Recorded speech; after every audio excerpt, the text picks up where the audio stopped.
Hey folks, how you doing? So I'm back from Amiga 34 and oh my god, what a show that was. I'd say that's probably the best Amiga show I've ever been to in my life. And we're going to talk about it after I've shown you the footage. But you know, I've been to Amiga shows in the 90s where there's been thousands of people, thousands of companies, but they've kind of felt depressing because we all knew it was going down and it was collapsing. And then after that, hardly any shows. You know, there were small shows, but Amiga 30 seemed to be the one where it started to get momentum again. And now Amiga 34, my god, the show is growing. It's full of people. There was interest from German news as well. So check out the footage and we'll talk about all the absolutely amazing announcements and a few pickups I made afterwards. So first off, of course, I had to meet up with my bro Dan Wood, who also co-hosts the Retro Hour podcast, and he's got his own cool YouTube Amiga channel. We played about in the airport until we actually bumped into Darren and Paul in the pub, so we needed celebratory pints to get going. And Paul actually did the logo for Amiga 34, and Darren runs Amiga Bambi, which is a web server, can you believe it, that's hosted on a 1200. So it was quite a quick flight there, and it was really nice to kind of get into Dusseldorf. This is footage from the news that were kind of around. The German TV were filming the event. It was a bit of a big deal there, and you'll probably see why if you kind of see this queue outside, which was fantastic to see because it stretched inside the building as well. And this was on the Saturday opening, and from what I heard, you know, there was a lot of people that were actually reserved for the Saturday. So they ended up kind of being put on a waiting list. So, you know, they could have had even more people, which is fantastic. And it was in a really nice location, quite a small town in Dusseldorf. And it kind of had this a bit like a Dutch feel because it was very flat. And there's lots of people on bicycles, and it's quite close to Holland, and just fantastic seeing this much interest and passion from the Amiga users. And it was great for Polish people to get there as well, and a lot from Central Europe. They even had this huge board with Amiga 32 projected on it, which looked really cool as you were walking by at night. Made you look proud, you know. They had talks going on all day. Kevin Toms, Mike Clark there, talking about Psygnosis and his great football management titles as well. And this is the footage of kind of how busy it was. This was actually filmed on the Sunday, this little section that I'm doing now, but you can see the crowd was completely engaged with all the stuff going on. There were people shopping, there were stalls everywhere, and this is just a small section. There was a little outdoor section, and of course there was Marvin looking very pleased at me filming because I came and helped out on his stall. He was selling loads of hardware, which was really good. People loved the cards. This was the Home Computer Museum of Holland that were displaying Mike Clark's Psygnosis Amiga, which is a really cool item, and there's him talking about it. And also one that was owned by NASA, which is amazing to see. Property of the US government, NASA, and those huge ribbon cables. And then they had some other setups, a few little games. These were kind of a few things that I was selling. They also had tons and tons of hardware. Look at that amount of cards, and trust me, they were flying off the shelf. People were absolutely loving that. And here is Steve Jones, absolutely inundated with his Checkmate case because he had the black ones there as well, and people were actually loving it. You know, it's so good to see Steve back because he had his company iMika, and I just think it's great that he's managed to bring his old company back, and there's a new product and a new kind of version. It was great to see the guys from A1200.net because they've been remaking Amiga cases, which is awesome. They did a 1200 one, they're doing a 500 one as well, and they've also done keycap replacements. Now they were showing a new board which was a mechanical keyboard with the keycaps, which was fantastic. This was a really nice store. There was lots of new CD32 titles. Great Amiga magazine there, Amiga User, which they'd actually translated as well. And that guy there had done a lot of work on a lot of little books. There was this tiny little Hyperion kind of table there, and these were the Kyroflux guys. And they were showing off Kyroflux, which is an absolutely amazing piece of software. And then around the corner we had the Vampire guys. They were very busy all the time. They were showing lots of their kind of new standalone ones, and they had them in actually quite a few nicer cases. There was a nice grey one here and a few plexiglass cases, which was nice to see the kind of presentation improved a bit. The Belgium Amiga Club were there. They had a really cool project. This was mainly kind of John Hurtle's stuff here. And this was the Amiga 3000 Plus, which is the kind of re-Amiga. And what it is it's a new board that's been done by John. And you can add all the new components on yourself. And it's basically, you think about it, it's 30-year-old hardware. So it's kind of got the upgrade there. And there's John's little logo on there. It was all running very nicely, and it was kind of nice to see these old motherboards in these new kind of things. And there's his little 060 tester, so we were testing CPUs in there. And here is his Terrible Fire 060 on a CD32. Now this was also amazing, which was the Fpga Replay with an 060. So, you know, there was a lot of this kind of development happening. The AMI boards were there as well, compatible hardware. So it's really interesting to see these new kind of markets and projects emerging. Now this was another new project, which was the A1260, and I think they actually had two versions of these. These were the Warp boards, and they were very nice. Like the Warp 1260s, if you see, they got micro SD on them. They had like scan doublers built in. The 060 was there, but you know, I thought I was going to purchase one, but they were very expensive. They were around 500 euros, and that was without the 060. So you'd have to buy that on top of it. But, you know, smaller numbers, but look at that. That is an absolute sexy beast. And I love the angle of the heatsink as well. So that was by CS Labs. And it's great to see accelerators coming out for these systems. Again, you know, we're going to get some serious speed soon. And as soon as we've got this speed, we're going to be able to get software development on. And there was Amiga kit as well. And they had AE on with the X5000s and 1000s, which were really nice to see. This was another company, which was called MNT. They did the X-Surf card here. And as you've probably seen on my channel, I did a review of the ZZ9000. I think this is their laptop as well, which is the Reform one that they're working on. And you can see the ZZ9000 there working in a 4000. Absolutely beautiful card, and great to see support for cards for the kind of classic big box systems as well.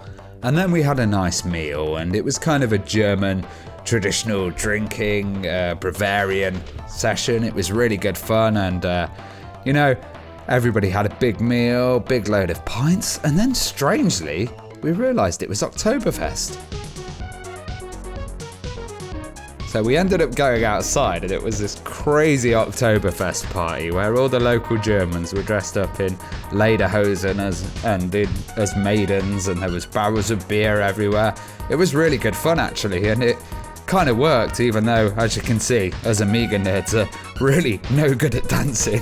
But we had a great time. There was like two separate clubs. It was a huge like main club that was playing quite good music, and then this one had a smoke machine and a bit cheesy music, but it was really nice. So after the hangovers, it was good to kind of wake up to some relaxing music from Chris Holzbeck and Dave Haney, and this was really nice to see the kind of, you know, instrumental musical side of the Amiga. So let's just sit back and listen to these guys rock.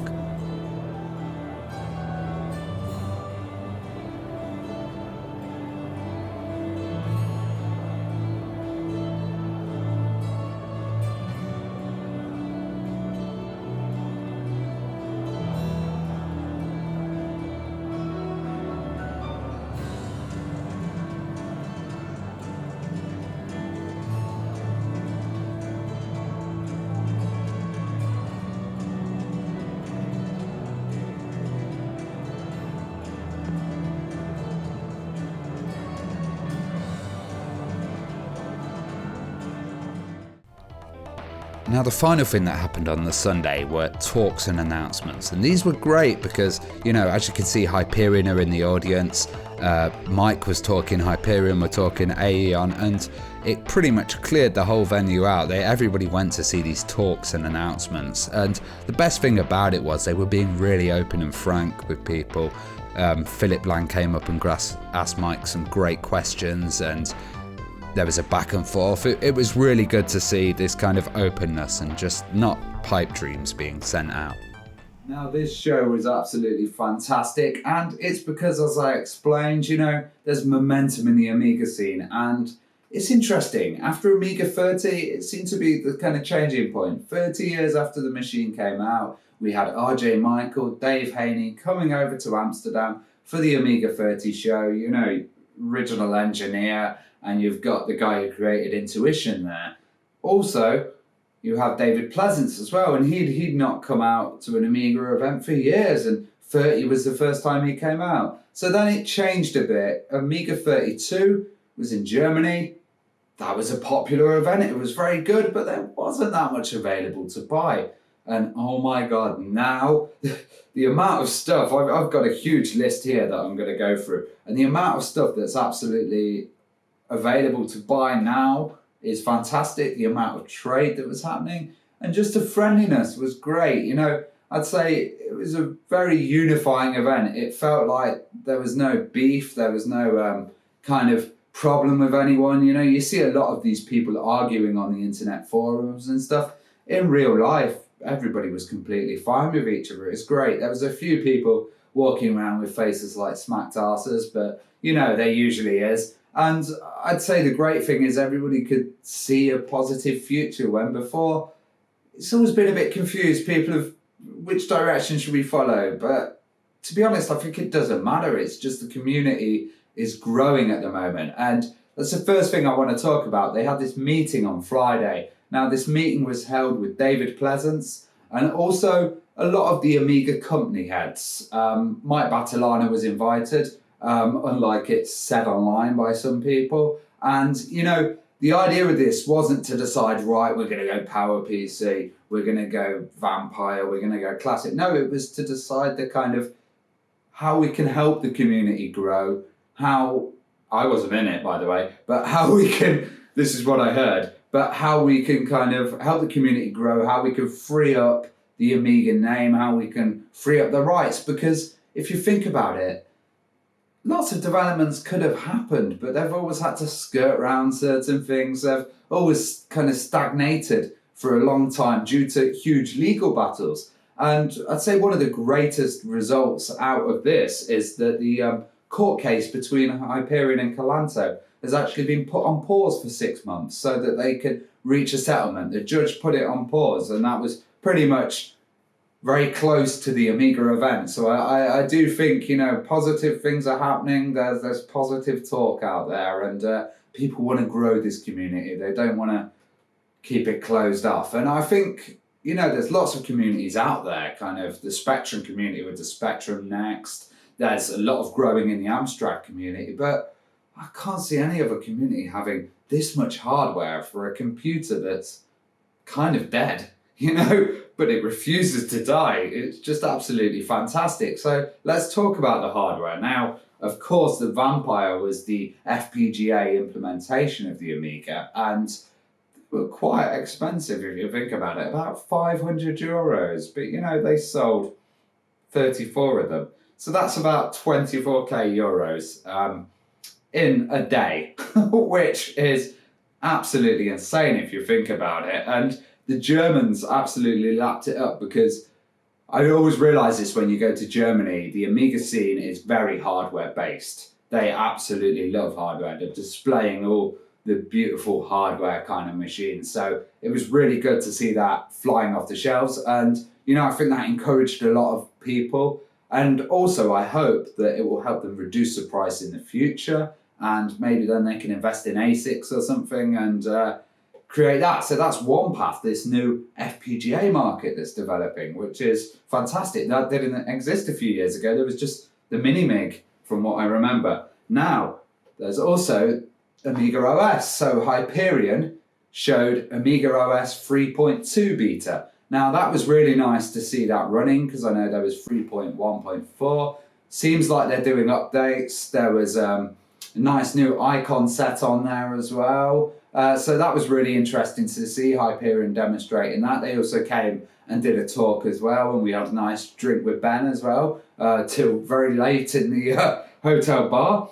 Then Morphos, we saw Morphos on a 64-bit hardware, which was crazy. So I think it was on one of the Ryzen chips, and you know, they said they'd only got this running for about a week, but the fact that it's booting on it is just absolutely fantastic. And I asked them about multi-core support, and they said, you know, that's going to take a while, but they're also focusing on getting this going, which would be really cool, because I've also seen that Icarus Desktop have also just released a 64K version as well. Not 64K, a 64-bit version. 64K would be very small. But I think this is cool. Like, you're getting the Amigas moving into the x86 kind of area now, which is great, the operating systems. And yeah, maybe we'll see that with Amiga OS one day. We'll see. But we also saw something which was completely new that I'd not seen before, which was a CD32 on a mini ITX board. Like a whole re-implementation of a CD32, which was really cool. It didn't have a CD drive as well. I think you kind of mounted the ISOs on there. But that's a really interesting project to see people fitting CD32s into different kind of form factors, and it'd be interesting to see where that goes as well. Now, A1200.net were there, and Amiga 32, I remember they had their beautiful replacement cases. Well, they also had their keyboard recaps as well. Now, they've got something absolutely beautiful, which was Amiga 500 keyboard, but this was a mechanical keyboard with their replacement keycaps. So, you know, I love banging on the keyboard because I do my DJing, and I'm always wrecking those membranes underneath. So this looks like it would be the ideal solution, having mechanical one, but I think my DJing would get a bit louder, wouldn't it, with all that kind of clicky clacking. But yeah, really good to see those guys continuing developments. I think they also have a Amiga 500 case Kickstarter that they're doing. And there was an Amiga Raspberry Pi board. Now this was really cool. This was for the Amiga 500. It was a little board that you kind of put your Raspberry Pi on through the GPIO header, and then it would communicate with the Amiga. You'd be able to play full motion video through it, but you'd also be able to use the Raspberry Pi USB ports in the Amiga, which was really cool because it's kind of like a cheap USB solution. And this is open source, open hardware as well. So what you can do is you can create this yourself, you can solder this, build this yourself. So absolutely fantastic to see a kind of cheap solution on a piece of hardware that's available. I think my drawer here has about 4 Raspberry Pis in it already that are just sitting there doing nothing. Now, another one in the FPGA market was the Fpga Replay. Now, the Fpga Replay was kind of a nice board, but it didn't have that much kick with it. Now, John Hurtle showed one with an 060 in it. And oh my God, that did have kick. He was running Doom really fast. He had a floppy drive connected to it as well, so it could kind of read floppy disk, which seems like another nice FPGA solution alongside the Mister and other stuff like that. And he also had the Amiga 3000, which was his new implementation of the Amiga 3000 motherboard. So kind of done a few changes on there, but it means you can get a brand new motherboard and you can transfer your chips onto there, so you get brand new traces. And it's great to see. I'm seeing a lot of these kind of recreation motherboards coming out, and it's absolutely fantastic. You know, some of the hardware is 30 years old, so it's good to have new stuff for it. Also, we saw the Tabor. So the Tabor 2 came out from Aeon, and they've actually sent it out to developers. So there's more development upon the PowerPC front as well. So let's just kind of look at a few of the pickups I picked up, because this is one of the first times, well, they had some great 3D printed stuff, so I got some little Morphos stuff that I'm going to stick onto my tower, because, you know, I'm a bit of a Morphos fan. But for the first time, I got, look at this, brand new CD32 games, and this is amazing to see, because they're printed really nicely. And I'm going to do individual reviews and checks of these games as well and kind of go through them all, Adam Kyrillic style, because I absolutely love your videos, Adam. This one's Reshoot, and this is for the Amiga CD32. This is Lumberjack Reloaded, which even works for the CD-TV, CD32. Pong 4K, which is probably just Pong, but it contains a CDXL intro as well. And then this Reshoot, and this is Signature Edition, which is really nice actually. Comes with the kind of old CD32 style manual. Comes with the soundtrack and the actual game as well. And a nice little signed card there. So yeah, it was an absolutely fantastic show, and from what I've seen already, people have seen pictures of it, they've seen kind of reports of it, and they're thinking, why can't we do this in the UK? And Paul Bridger seems to be organising one in the UK at the moment, so get involved with that, help him how you can. And also, I think, it was an absolutely fantastic job by Marcus, and he said that he was going to be expanding it, making it a bit bigger. There could be other shows in other countries, and I think we've got the momentum now, guys, so let's keep it going. Please subscribe and consider supporting this channel just like these wonderful backers. And also check out the Retro Hour podcast. Ciao.